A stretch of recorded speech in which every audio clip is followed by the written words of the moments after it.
Evening. Thank you for everyone's patience. We just finished up the budget workshop. It is now 6:36 p.m. and I now call to order the Grand Island Public Schools Board of Education meeting. This is the September 14, 2023 meeting. Notice of this meeting has been advertised in the Grand Island Independent, which is the district's designated method of giving notice of these meetings. We want those in attendance to know that copies of the Open Meetings Act are available at the entrance to the boardroom. If anyone in attendance is interested in addressing our board, you are welcome to do so. We simply request that you complete the appropriate form and turn it into us so that you may be recognized during the request to address the board part of our meeting. If you have not already completed the form, please see the staff person outside the entrance to this room. Public comment is welcome. We do ask that no signs be brought into the boardroom. Tonight's hearing is held for the purpose of hearing support, opposition, criticism, suggestions, or observations of taxpayers relating to the proposed 2023-2024 budget and to consider amendments relative thereto. The Chief Financial Officer will review the proposed 2023-24 budget. The public hearing will be for the general, depreciation, employee benefit, contingency, activities, lunch, bond, special building, capital improvement, cooperative, and student fee funds. At this time, Ms. Dippert, would you please call the roll? Mr. McFarland. Present. Mr. Helinski. Here. Mr. Garcia Mendez. Present. Mr. Hawley has given prior notice that he is going to be absent, and his absence is accepted. Mrs. Wilson. Here. Mrs. Albers. Present. Mr. Sykes. Here. Mrs. Durkins. Present. Ms. Mudlin. Here. Thank you, Ms. Dippert. Mr. Hardin. Thank you. State statute requires a couple things for our hearing. One is that at least 3 copies of the budget be available for the public. I have in my hand 5 copies of the budget document. So if there's anybody present that wants that, I would be happy to hand that out. The other thing is I have to talk about key provisions and comparisons from the prior year. And so I have 3 things I want to review. Unfortunately, because we just got done with the workshop, you've all heard this just recently, so I'll give the 60,000-foot view, and if you have any questions, feel free. So the first one is valuation, and I think we're all keenly aware of a 15.7%. So the yellow line on this spreadsheet shows the increase in dollars and percentage from the year prior. While that sounds like a high increase, it's the second highest in the last 35 years. The highest was a 24% plus increase back in the 95-96 school year. So we're certainly keenly aware of that and the impact on our budget. And so the other thing then is the levy, to talk about what we're doing with the levy. And so I want to talk about the changes. And that's good news, I think, for the taxpayer, in that Grand Island, for the first time in 22 years, is going to reduce our general fund levy and special building fund levy from the maximum of $1.05 down to a combined rate of, the 7-cent decrease between the 2 buildings, the 2 funds, the general fund and the special building fund. And so on the screen you see the differences. In the far right hand side you see a 9-cent decrease in the general fund, a 2.125 decrease in the bond fund solely due to the increase in valuation, a 2-cent increase in the special building fund, and a 1-cent decrease in the qualified fund. The qualifying fund and the bond fund aren't part of the calculation as far as what the state considers when they look at our increase due to the special ed reimbursement. And so that's the reason, along with the valuation increase and the special ed reimbursement doubling from 40% to 80% for next year from this year, the reason we can go down and why there's such a massive change from a past practice. And so then the last slide that I need to review is just the changes in the general fund. And you can see the 3 colored columns, and so I'll just point those out to you quickly. The green is what we're proposing to be adopted for the 23-24. The yellow is what was adopted for 22-23. The blue column then is the dollar amount difference between those two, and the far right hand non-colored white is simply the percentage changes in that. And we went through those major changes in the workshop. So I think with that, I would conclude my comments. And certainly, if you have any questions, I'm happy to answer them. Otherwise, I'll turn it back over to Mr. McFarland.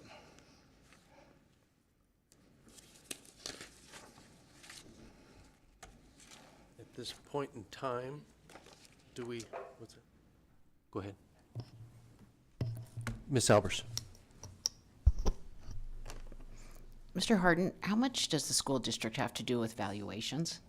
The way I describe it to folks is we are consumers of the valuation process. And what I mean by that is we have no input. We cannot effectuate a change, an adjustment, an increase, a decrease in anyone's valuation in any way, shape, or form. So because we have no input, we only take the valuation numbers that are given to us and certified every year on August 20th by the counties. We have property in Merritt County and we have property in Hall County. 99% of it is in Hall County. And so we cannot change or do anything with that. We get those numbers certified and then we use that to help us understand what impact that change has on us and our levy and what it will generate if we keep it the same or if we increase it or decrease it. Any other questions for Mr. Harden? Okay, at this point, we will entertain any request to address the board.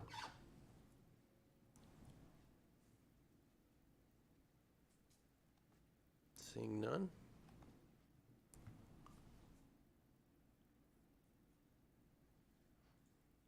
Okay, the notice of upcoming board meetings tonight.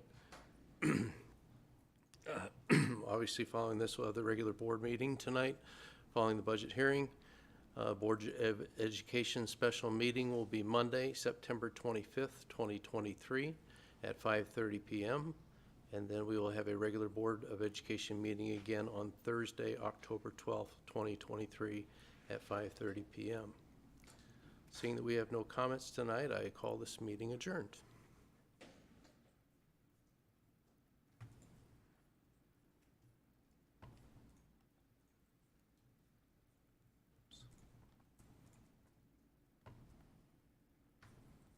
Okay.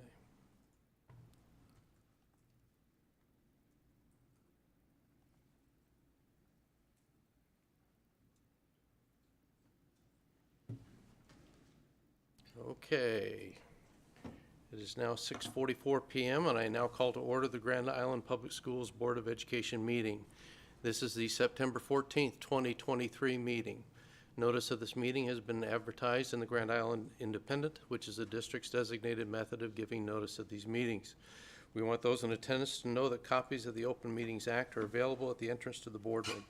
If anyone in attendance is interested in addressing our board, you are welcome to do so. We simply request that you complete the appropriate form and turn it in to us so that you may be recognized during the request to address the board part of our meeting. If you have not already completed the form, please see the staff person outside the entrance to this room. Public comment is welcome. We do ask that no signs be brought into the boardroom. Mrs. Dibbert, would you please call the roll? Mr. McFarland? Present. Mr. Helinski? Here. Mr. Garcia Mendez? Mr. Hawley has given prior notice that he'd be absent, and his absence is approved. Mrs. Wilson? Present. Mrs. Albers? Present.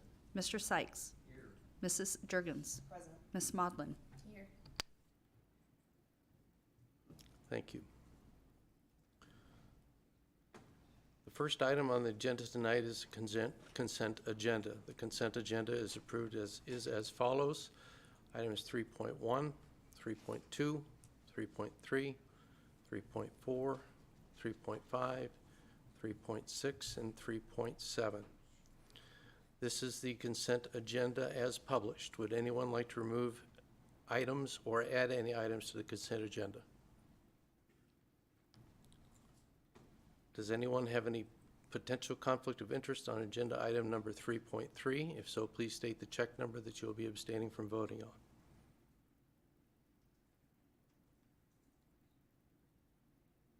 At this time, I'll accept a recommendation to approve the consent agenda as submitted. I'd like to make a motion to approve the consent agenda as submitted. Second by Ms. Albers. Discussion? Seeing no discussion, we may proceed to a vote.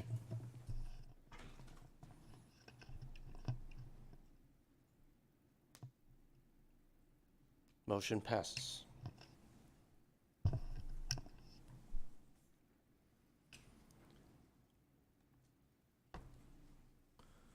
Okay, subject item number 4.1, oath of office, Board of Education Student Representative Adeline Beltran. Dr. Summer Stevens and Mr. Jeff Gilbertson.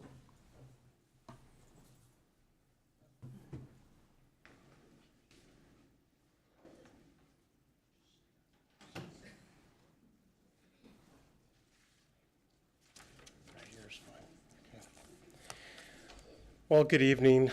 Thank you. It is my pleasure to be here this evening to introduce Miss Adeline Beltran. She is our new Grand Island Public Schools student representative to the Board of Education. Miss Adeline Beltran, I believe, is the 16th student Board of Education representative that will be sworn in throughout our school district's history. But she is the first representative to be elected by her student body. And because of that, she has a ton of credibility and trust with the student body at Grand Island Public School, or Grand Island Senior High. So we are so excited. Here are some facts that I've learned about Adeline. One of the greatest moments for me with this position is really getting to know students at a deeper level, and that's exactly what has happened in a month's time here. Adeline is a senior. Like I said, she's involved in the Academy of Law and Public Safety. She was born in Grand Island. She attended Lincoln Elementary and Walnut Middle School before becoming an Islander. Adeline plans to attend UNL, where she will major in political science, and her aspiration is to attend law school in order to pursue her dream of becoming an immigration lawyer. Is that awesome? Yes. Yeah, wow.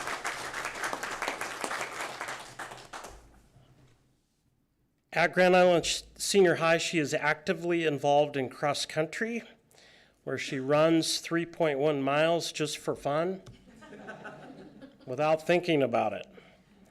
I had the pleasure of watching her on the course. In fact, you had a race today, right, in Lincoln, and remarkably, she's back for this tonight. But I watched her run, and she has a world-class stride. She just is very, very smooth in her approach to running. So I thought that was really cool. In the spring, she becomes a track star. She's a hurdler with track and field, where she runs the 300 meters hurdles and the 100 meter hurdles. She also participates in book club, student council. She's an active member in National Honor Society, and she's formerly a student ambassador. She was a student ambassador for our academy model for 3 years, right? 3? Yeah, very good. In her free time, she enjoys family, pets, going out to eat with her friends, and she also has a job, part-time job at the Buckle. Lastly, she spends a lot of time on homework, especially her AP courses, most notably literature and composition, which is one of her favorite courses. She's very much interested in English and history, which will bode her well in law school. Lastly, I want to introduce her mother, who's here tonight, Miss Fabiola Espinoza, right here. Let's give her a round of applause. And at this time, I would like to have or invite Dr. Stevens up for the oath. And Adeline said she's gonna take her seat, she's gonna wait to speak until it's really her turn, okay, tonight. So congratulations. Okay, are you ready? Yes. Would you like to have a copy in front of you? Okay, perfect. I'm just going to pause at different spots, and so when I stop you, then you can just repeat. Okay? Good evening, members of the board and Superintendent Fisher. It's my pleasure to administer the oath of office to Adeline Beltran tonight. So Adeline, if you would raise your right hand, please. I, Adeline Beltran, do solemnly swear I, Adeline Beltran, do solemnly swear that I will support the Constitution of the United States and the Constitution of the State of Nebraska that I will support the Constitution of the United States and the Constitution of the State of Nebraska against all enemies, foreign and domestic, against all enemies, foreign and domestic, that I will bear true faith and allegiance to the same, that I will bear true faith and allegiance to the same, that I take this obligation freely that I take this obligation freely and without mental reservations and without mental reservations or for purpose or evasions, or for purpose or evasions, and that I will faithfully and impartially perform the duties and that I will faithfully and impartially perform the duties of the office of member of the Board of Education of the School District of Grand Island, of the office of member of the Board of Education of the School District of Grand Island, according to law to the best of my ability. according to law to the best of my ability.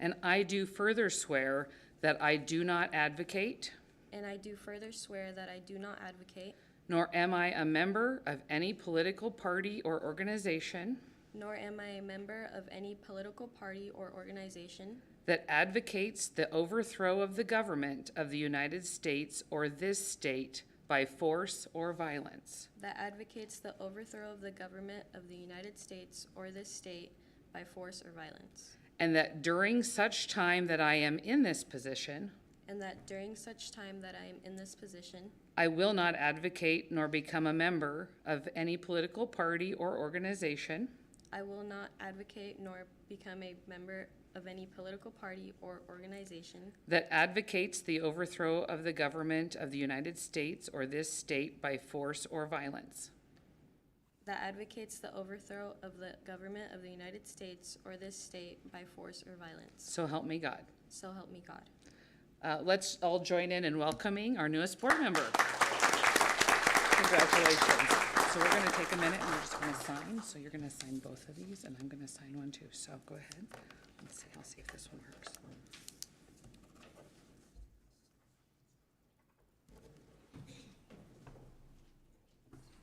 And it is the 14th, 9/14.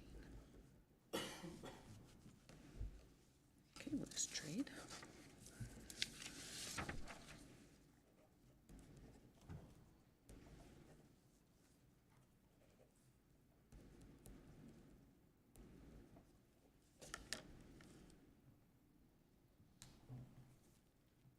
Excellent. So this is your copy. Again, congratulations. Okay, you can actually go take your seat now. Can we do a quick photo? You bet. Awesome. Addie, would you want to come out and do a quick photo up here?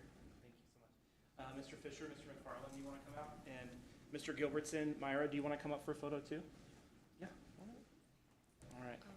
Yep, right up here.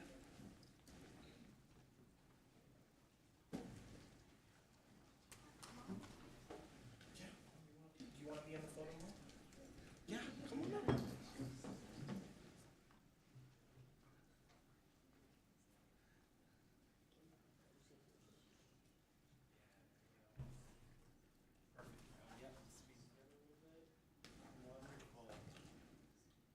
Okay.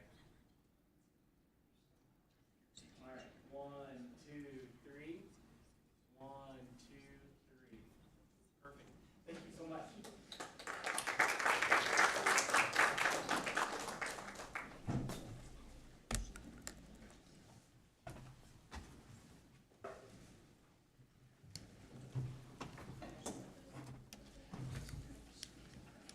Ms. Beltran, on behalf of the board, welcome to the board. Okay, item 4.2, AP recognition for high school level students from 2022 to 2023, AP testing, Dr. Jonathan Dahl. Thank you and good evening to the board, and also welcome Ms. Beltran to the board. I'm going to welcome 4 of our AP scholars. Last month we welcomed 14 and we have 4 more. So first is Samuel Acosta Castellanos, AP Scholar. Next is Madeline Hurtado, also AP Scholar. Next is Miss Ellie Ward, AP Scholar, and finally is Mr. Bodie Albers.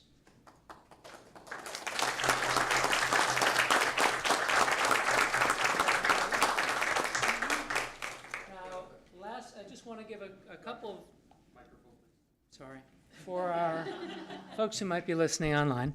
Last month we had a chance to give a little bit of an introduction about the AP test and talk about some of the scores. I want to talk about our recipients though. Some things that are amazing about all of our AP scholars is that they took 3 or more AP tests and received these amazing scores. But I think you'll hear some bigger things from AP scholars that are here. For instance, Mr. Samuel, 5 AP classes last year and a total of 11 AP classes overall and earning the AP Scholar recognition. Ms. Hurtado, Madeline, also 4 AP courses, including last year in macroeconomics, achieving a 4 as her high score. Also, Ms. Ellie Ward, a total of 12 AP classes. Now, if we think about AP classes, those are college classes.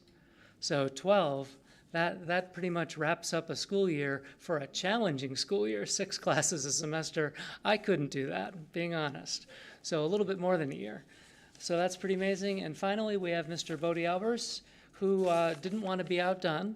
So the little drum roll, 13 AP classes total. And just wanted to give some context in terms of equity. Last month, and if you all could just pardon me for a second, the graph at the right, and it's a little bit small, but it just showed how our percentage of students earning 3s or greater actually decreased a little bit in the most recent 2 years.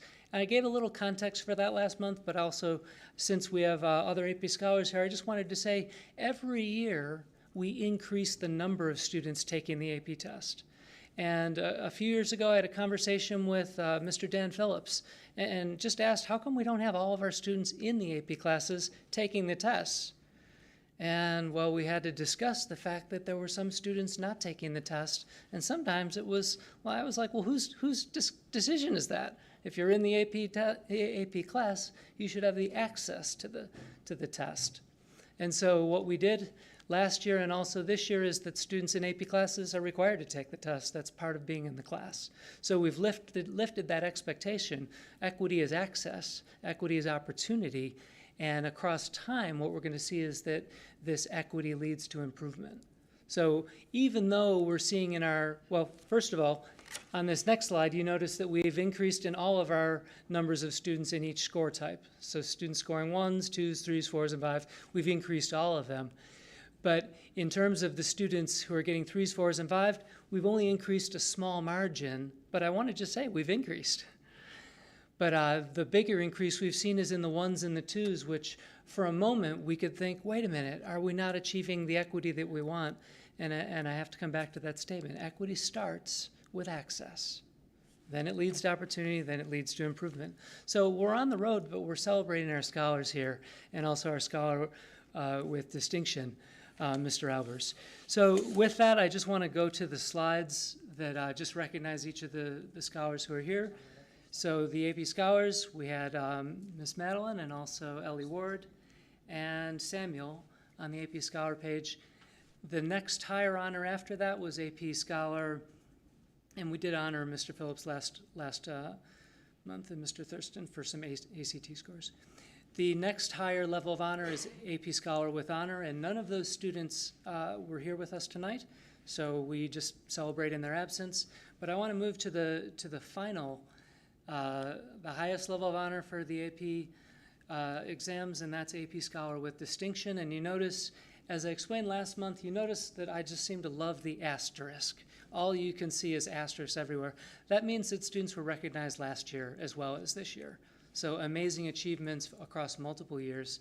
And I do want to just mention some things about Mr. Albers. Highest composite ACT score in the district, also highest STEM score on the ACT, and highest math ACT score. So some huge achievements, but really huge achievements from all of you, because even taking one AP class is a challenge. I know from having taken AP myself, taken one AP class, and worked hard to keep a B average in the class and worked hard to achieve a 3 on a test so that I didn't need to take it in college. I retook it just because I wanted to excel in that subject. I eventually became a math teacher, which was, I think that extra work paid off.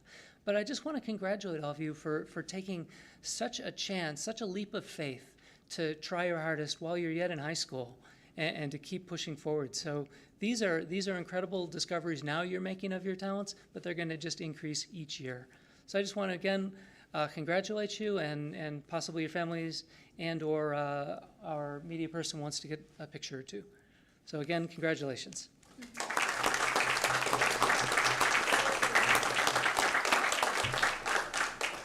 Mr. Gilbertson, if you want to bring the photo?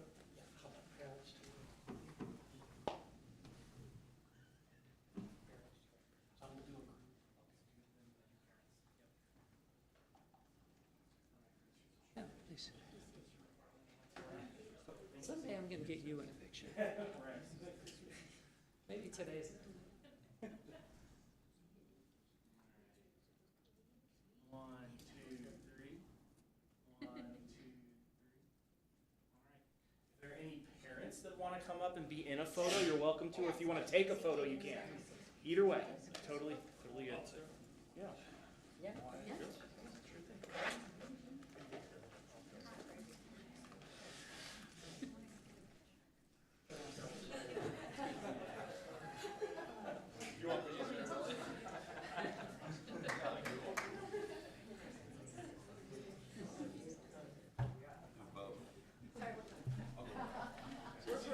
Love this stage.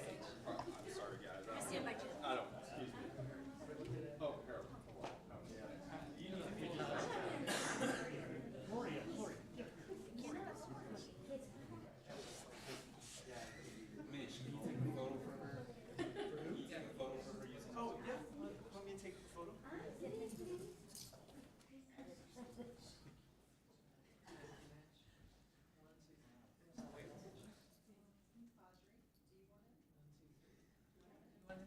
There's a bunch of people.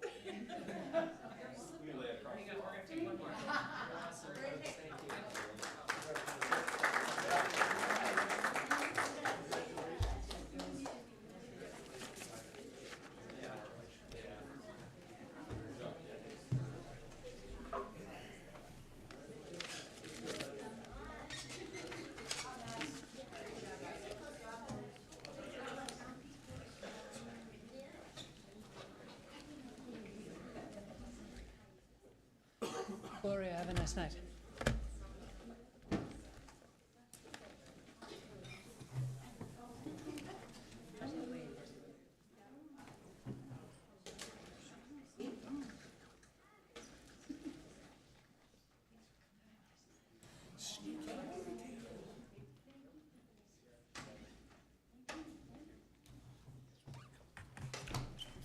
Wonderful. Okay. Item number 5, request to address the board. Dr. Dexter, do we have anybody to address the board this evening? Okay. All right.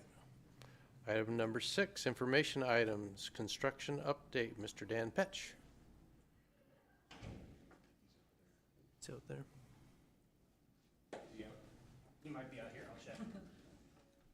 Hey, Pat.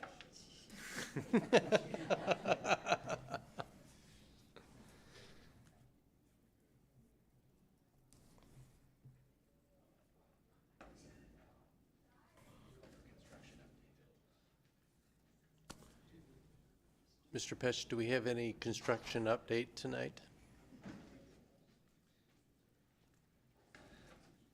I thought we had that off the agenda. Well, you can just say no, there's no update. Well, I will give you an update, since I've been pressed. No, actually, we got all our vestibules open and they're functional, so, that's great. The buildings are really appreciative of their security vestibules, the high school, Walnut especially. So right now, we're just at that very end where we're kind of working off that checklist and getting those done so that, we'll be 100% complete here in the next 3 to 4 weeks. High school, with their band room, is phenomenal. I think at some point in time, I'd like to try to do a tour, but I'll talk about that, and if that, we can manage that, we'll do that. Cafeteria also, same thing, looks awesome, so. Good hard summer, we're done, except for a couple things that keep me busy with the contractors, other than that though. So that'll be my final construction update unless you want me to talk about punch list next month. All right, I think that'll be okay. All right. Thank you very much. Thanks.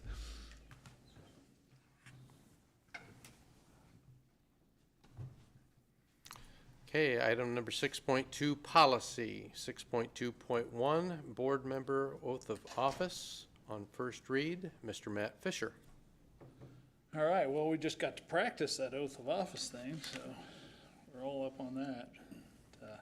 No, we're at a point right now where we've gone through the policies that we had to update because of changes in legislation.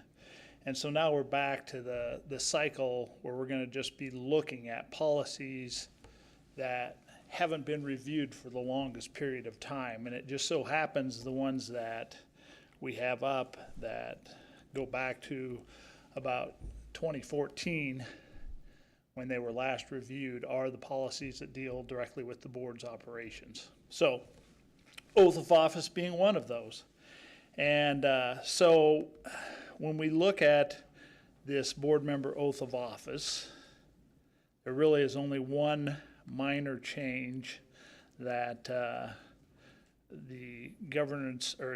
the policy committee reviewed and is recommending, and that is simply changing that part where it talks about the duties of the office of members of the Board of Education of the School District of Grand Island. Well, technically, we are Hall County School District number 2. That's our official name. And so probably in an official capacity like this where we're issuing an oath of office, probably having the official name of the school district would be the appropriate thing to have there. So that was the recommendation there. Fairly minor change, but one that we would certainly consider. Any questions on that? Okay, if not, the rest of these are really just a review. And the policy committee ran through these in their meeting, and I looked at them prior to that, and there were not anything that we found in terms of these. This policy 2320 is the board member development opportunities, and again, it's really just a policy that encourages board members to grow themselves in their role as board members and take advantage of different opportunities to learn and grow. Questions there? Again, no recommendation for any change there. We are simply reviewing that policy. School board meetings, policy 2410. And again, did not see anything that we felt like needed to change. It simply talks about when the board will meet and how the board will meet. Really hasn't changed, and it fits what we're doing currently. So there is no reason to change it. Okay, moving right along there. Then executive session. And again, nothing here that is needing to be changed. Since we're doing a review, I did feel like it was maybe a good time, just because we have lots of new board members and we've had some executive session stuff, just remembering, reminding both board members and our public when executive session might be used. And so when you get to the middle of that, reasons for the board entering into a closed session would include strategy sessions with respect to collective bargaining, real estate purchase or litigation, discussion regarding the use of security personnel or devices, investigative proceedings regarding allegations of criminal conduct, and then evaluations of the job performance of a person who, when necessary, to prevent needless injury to the reputation of the person, and that person has not requested a public meeting.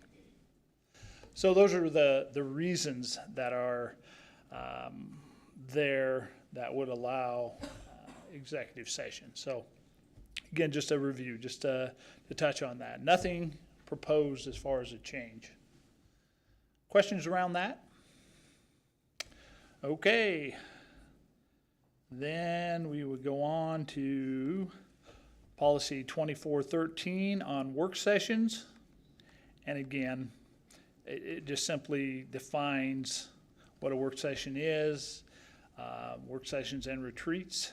And again, I don't think there is any reason for any change with this policy. So those are the policies that we are reviewing. Not much exciting stuff there at all. Any questions? Okay. Let's see, we got some more. I thought we were done. No. Seemed like we talked playing long enough. On to 2421, which is agenda preparation. Again, there's nothing. Oh, well, wait, this one is, it's exciting. We do have a couple things. There were a couple of little letters that were wrong in this one.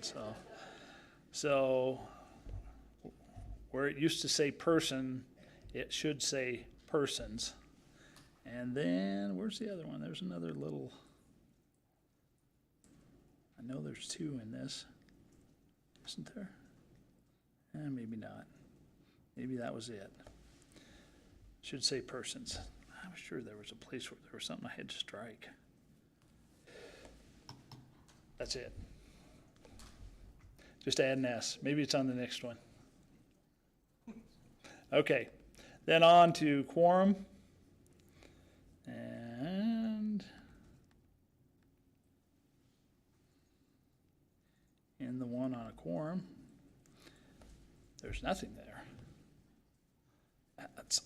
I was sure that there was, maybe I missed it on the other one. But anyhow, there was a place, there was an extra letter somewhere that we had to strike. So, questions about any of those? I think that is it. That gets us through the first reads on all of those policies. All right. Well, thank you, Mr. Fisher. Okay.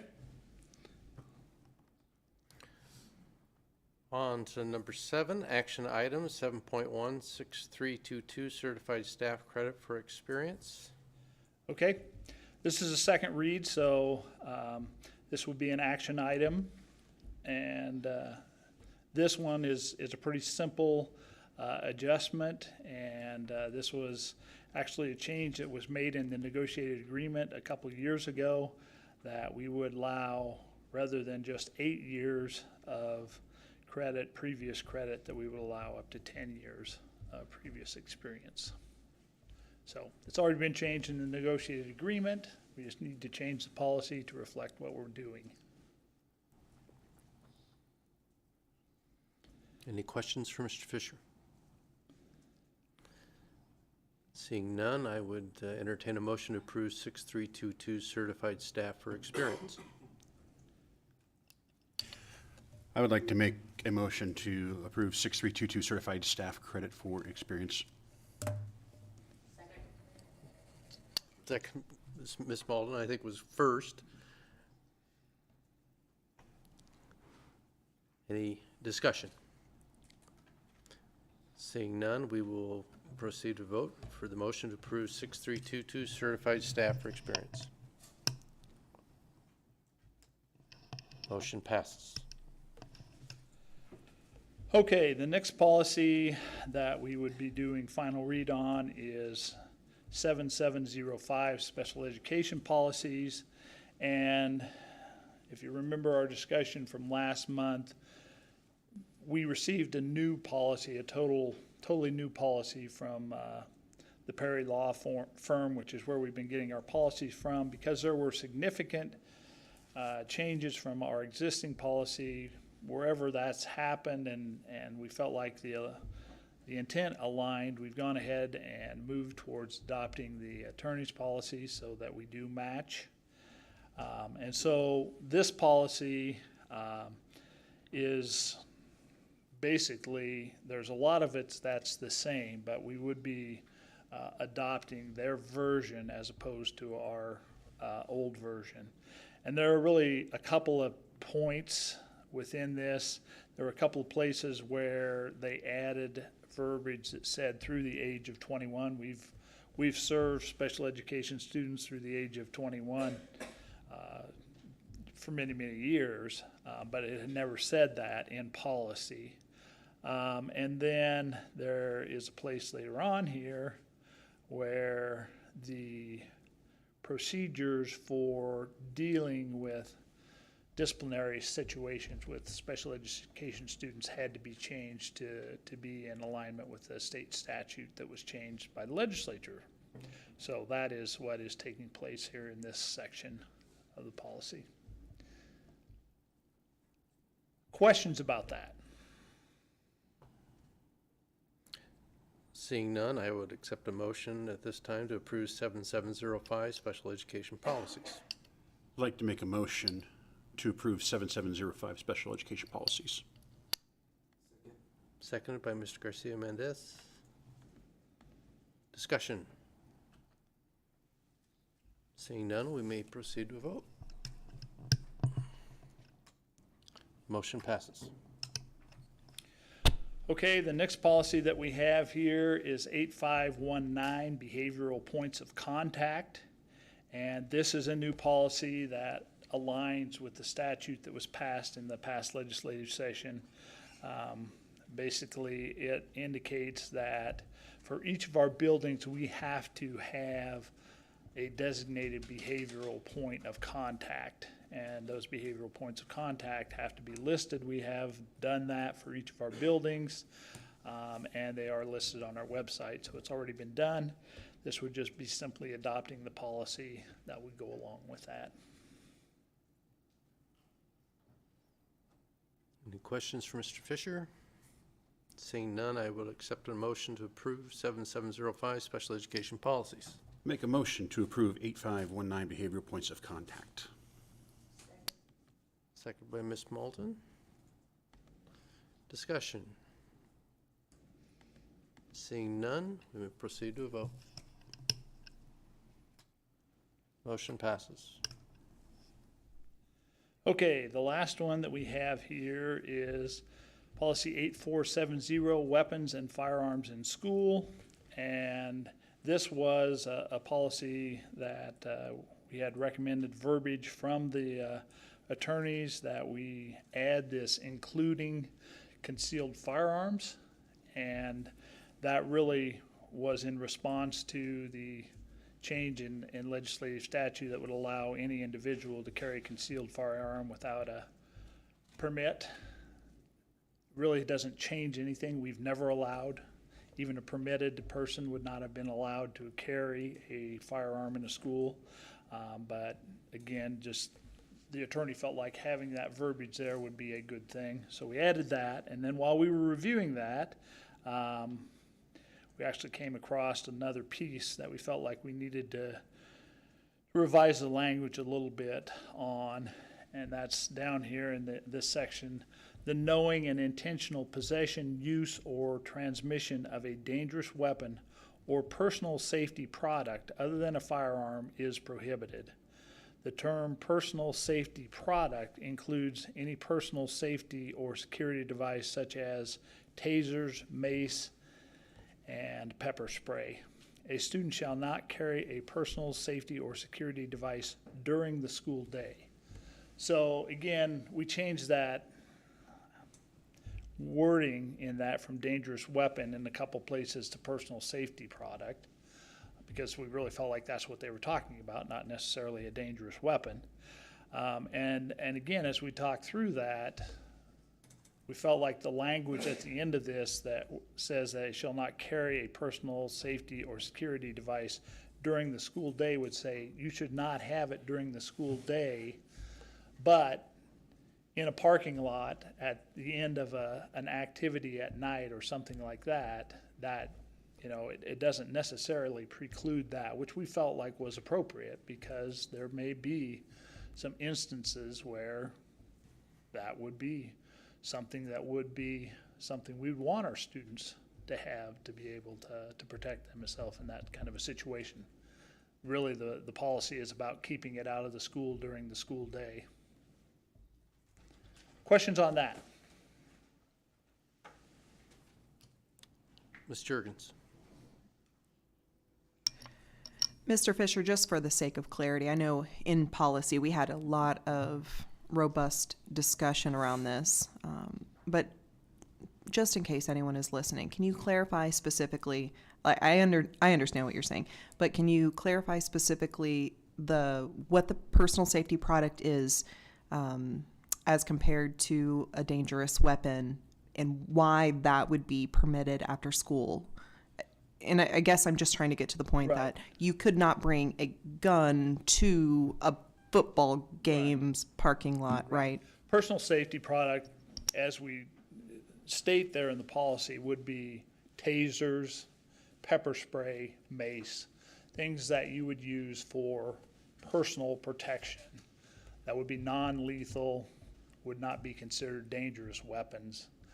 And that's really why we changed the language away from dangerous weapons, because we really didn't feel like they were dangerous weapons. They are personal protection products. Any additional questions? Okay, at this time I would accept a motion to approve item 8470, weapons and firearms in school. I'd like to make a motion to approve 8470, weapons and firearms in schools. Second by Ms. Albers. Discussion? Seeing none, we may proceed to a vote. Motion passes. Thank you, Mr. Fisher. Item number 8, reports. Grand Island Public Schools. Monthly report to the board and community on the major items discussed and under consideration by the Grand Island Public Schools Foundation. Ms. Jurgens, do you have anything you'd like to state? The foundation staff and board met with organizations operating under our umbrella on Thursday, August 24th, to review policies and procedures and build relationships. The organizations that currently operate under the GIPS Foundation's umbrella include booster clubs, special project clubs, and other ongoing philanthropy-funded ventures. The foundation has opened the online classroom grant application. This year, there will only be one round of grants that shall be for projects that will benefit students after November or during the spring or summer of 2024. Classroom grant requests will be accepted through September 30th. Classroom grants are designed to fund educational opportunities for students that are not available through the school district's general budget. The foundation will undergo our annual audit next week. The foundation is expanding our team. We have added to our board a student representative, Kevin De Leon Morales. The foundation worked with GISH to vet the best possible representative, and Kevin is the 2024 class president. The second annual Harvest Gala will be held on September 28th at Riverside Golf Club. Doors will open at 5:30 p.m. and tickets are available at gipsfoundation.org. The foundation board will have the following business before them at their September 20th, 2023 meeting. And that concludes the foundation report. Thank you, Ms. Jurgens. Item 8.2, student representative report. Ms. Beltran, your first one. Greetings. So earlier this year, I was selected as a student board representative for Grand Island Senior High by the class of 2024. My fellow classmates had the confidence in me that I'd represent them well, as is my duty, and voted for me out of 4 other students running for this position. I am very excited and honored to be joining the board and hope to have the best experience possible. So a little bit about me, it's kind of about the same thing that Mr. Gilbertson shared earlier, but I'm in the Law and Public Safety Academy where I learn about cops, courts, and corrections, and actually my teacher was out there, Miss Keir. So yeah, I chose this pathway because after high school I plan to attend UNL, and then from there I'll go to law school, and then I'll have to take the bar exam, and then I'll officially become an immigration lawyer. And then currently at GISH, I'm involved in a cross country, and I actually just got back from a meet in Lincoln about 2 hours ago. So yeah, and then I'm also part of the track team where I do hurdles. I'm a part of book club, student council, and National Honor Society. And then in my free time, I enjoy spending time with my friends and family. And then if I'm not with them, usually on weekends and then a couple of weekdays, I work at the Buckle. So for the athletics parts of my report, the school year started off strong with the football boys winning our first home game, which was actually our homecoming game, against North Platte 28-27. And during halftime, Charlie Gentry and Mariah Cobbler were named homecoming royalty. Cross country had their first meet on August 25th here in town at the Veteran Softball Complex, with junior Caden Bolts winning the boys gold race and sophomore Katie Johnson winning the girls gold race. The team also had the pleasure of having Mr. Gilbertson and Miss Wells cheering them on. For volleyball, senior Hayden Hughes has surpassed 1,000 kills on Tuesday, September 12th, and actually I had to go in and edit that yesterday because before that she was 9 kills away, but they actually had a home game this week, so she surpassed that. And she has also committed to play volleyball at UNK. And then Tia Trout, a Gish junior, committed to play volleyball at UNLV earlier last month, where she will continue her academic and athletic career. And those 2 girls have been a part of a great volleyball team that has been killing it so far. The softball team has won 3 games in a row and are off to a great start in the season. Brianna Kuchkow and Asia Gabrick have done extremely well, with both hitting home runs in 2 separate meets. And then one of them was, I believe, last week at the Veteran Softball Complex. And for boys tennis, they got 2nd place as a team at the North Platte Invite. Riley Voss got 1st place for singles. Caleb Rose and Mason Havel got 1st place for doubles. Kyle Wager and Kaylin Bolts scored 3rd place in doubles. And then lastly, Coach Tomlin hit his 200th career win on September 7th. And for the activities part of my report, tickets for the Disney musical Beauty and the Beast have become available. And the musical will be showing on October 26th, 28th, and 29th at the Gish Auditorium. The Gish Marching Band also performed at the Nebraska State Fair earlier this month. And the senior class officers, which you just mentioned, Kevin, our class president, and then Ellie Ward was here earlier. She's the vice president. And then Avery Rogers, she wasn't here, but she was also on the AP Scholar list. We've planned our first senior activity of the year. So tomorrow, Friday, September 15th, Gish seniors will be having a senior sunrise with breakfast provided by Sonic on Deers Avenue. And then the 2024 Hooligans also ran a tailgate before the first football game of the season, which was the homecoming game. And food, music, cornhole, and spike ball were some of the things included / offered to those who attended. With that, I conclude my report, and I am open to answering any questions or concerns regarding my report. Ms. Jerkins? Well, first, I just want to say welcome, and you seem to be a very accomplished young person, so thank you so much for doing all you're doing. Also, just for going out for this. This has to be kind of an awkward thing to step into, but here you are. So that takes a certain amount of boldness. I also just wanted to know, as someone who has spent her entire GISH career in an academy, so obviously we're the academies of Grand Island Senior High, how do you feel that has benefited you as you look forward to wanting to be an immigrant attorney? So thank you, first of all. And then I think it's really benefited me because now I'm not taking classes that I guess I don't need, but that's leading me into the right path into what I would be doing in college. And then furthermore, like for instance, for my circumstance, which would be law school, that's really benefited me. My sophomore year was really focused on lawyers and like the court system and how it works. And then my junior year was focused on cops. And then this year, Miss Kier is teaching us about both. And I've learned a lot, not only about like the courts, but also how like cops play into that. And I guess where I would stand as an immigration lawyer. And I think that's really awesome that I was, I believe, the third class to experience like all 4 years of the academies at Grand Island Senior High.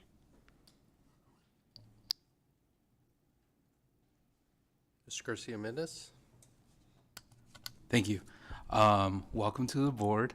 I heard that you're from Lincoln Elementary, so I've also been there, so I share that alumni status with you, in Walnut Middle School.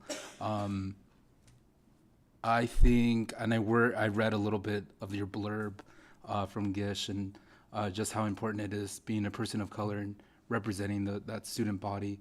I think that's very important, and I think that's something that we should all acknowledge. And you do belong here at this table, and you were voted in by your peers.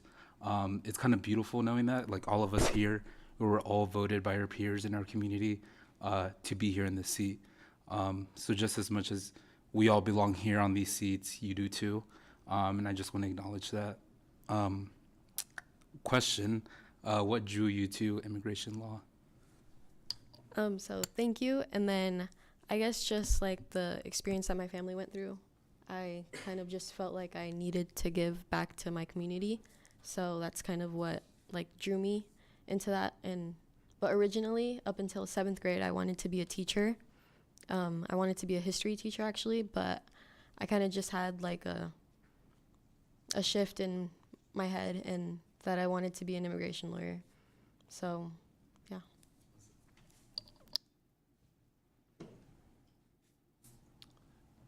Anyone else? All right. Well, once again, welcome, Ms. Beltran. We sure appreciate having you here. Item number 8.3, Superintendent Report. Well, Addie, I'd also say welcome. It's nice to have you here, and you know, if you change your mind back to wanting to be a teacher, we're not opposed to that either. Just a few things to touch on here tonight. Just a little bit of a follow-up on the foundation report that Lindsay gave earlier. That Harvest Gala, this is the second year that they've done it. It is on the 28th of September. Really would encourage any of you that are available that evening. It's out at Riverside. I think it's a Thursday evening, I think is what it is. I think it looks to become one of the really important fundraisers for the foundation.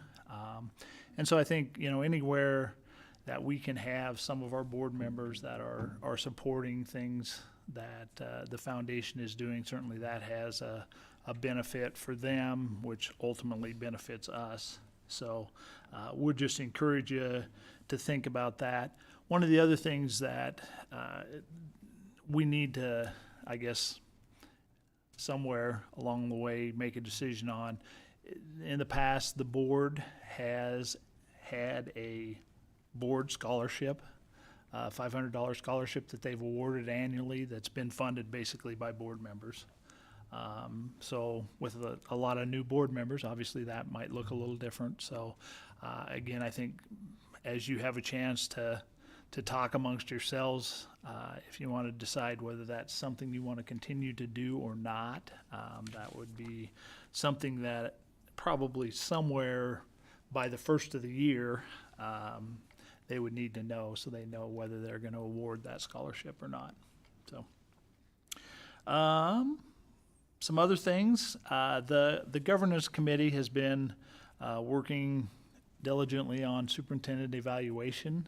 I think those of you that are on the governance, we're going to turn in some things to Lisa tonight, as far as really, I think we've kind of gravitated towards the School Boards Association's tool, but wanted the committee members to really take a look at that and see if there were things there that worked well, that they definitely wanted to keep, or if there were some things within it that maybe we wanted to modify. So again, that's work that's been underway.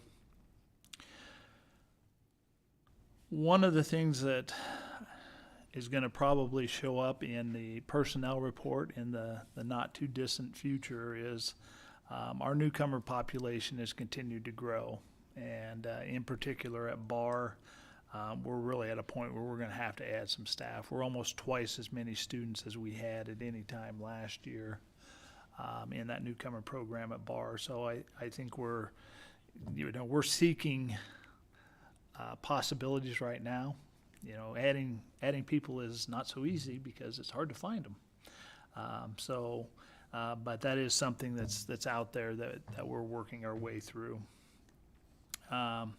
Also wanted to mention just that the high school has begun their scheduling process, and again, as we've talked about and we talked about earlier in our budget workshop tonight, is that continuing need to really look at where can we be efficient. Certainly not talking about moving away from the academy structure, but are there ways that we can be more efficient within that? And so I think that's work as far as scheduling around that, finding ways that we could be more efficient with that schedule is work that the high school is taking on right now. At our parent advisory first kickoff meeting for the year last week, had a really good turnout, good group, good discussion. So I think that group's off to a good start. Next Monday, we have our key communicators at basically over the lunch hour. So again, you have that sign-up list up, Angela, where board members can sign up. So, obviously any of you that would work for, take a look at that sign-up list, and if you can, like key communicators, obviously that's us connecting with our community and some of the people that we feel like are very important across our community to represent different segments of the community. So otherwise, basically the school year is off to a pretty good start. I think we're rolling. I think things are, I've been in all of our buildings at least a few times, and I think everything is going well. We've got some challenges in different areas.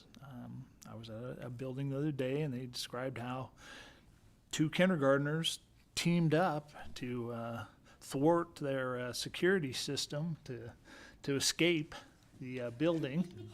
So, there's exciting stuff going on every day. But, all in all, I think we're off to a good start. So that's what I have to report. Questions you guys have? Seeing none. Thank you, Mr. Fisher. Appreciate your report. Okay, item number 9, executive session for the purpose of personnel, because it is in the best interest of the public to discuss this matter in closed session. At this time, I would entertain a motion to convene to executive session. I'd like to make a motion to convene for an executive session for the purpose of discussing personnel. Second by Ms. Albers. Discussion? Seeing none, we may proceed to a vote. Motion passes. Time is now 7:41. We will now, excuse me, go into executive session. Thank you.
meeting.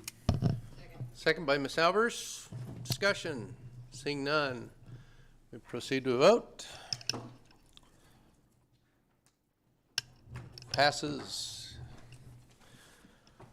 Official time is now 7:46, so we are back into regular session. We met in an executive session. Mr. Fisher has performed well in his duties as our interim superintendent.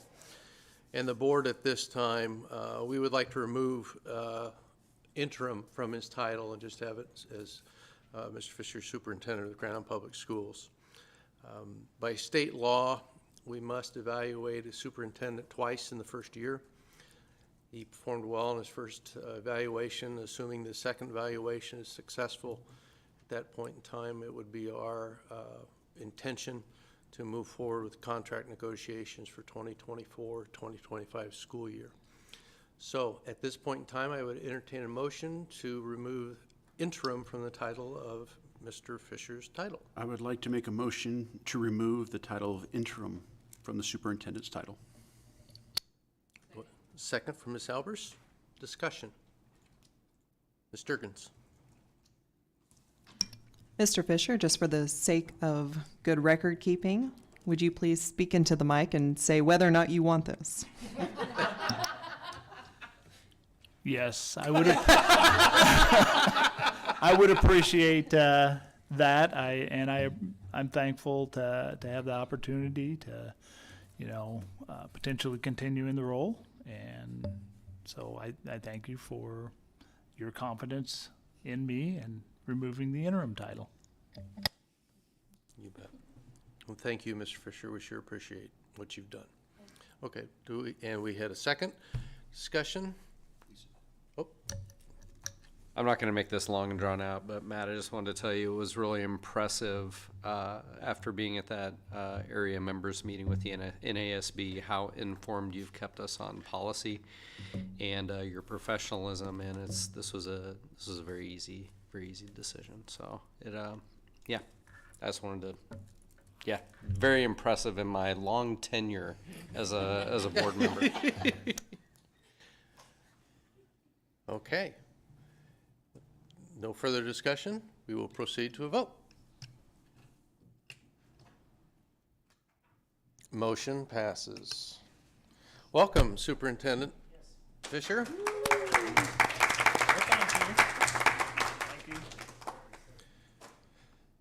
Okay, notification of upcoming board meetings. We said that earlier, but we're having a special Board of Education meeting on Monday, September 25th for the budget at 5:30 p.m. Regular board meeting for the Board of Education meeting will then be Thursday, October 12th, 2023 at 5:30 p.m. Seeing no more business, we call this meeting adjourned. Thank you, ladies and gentlemen.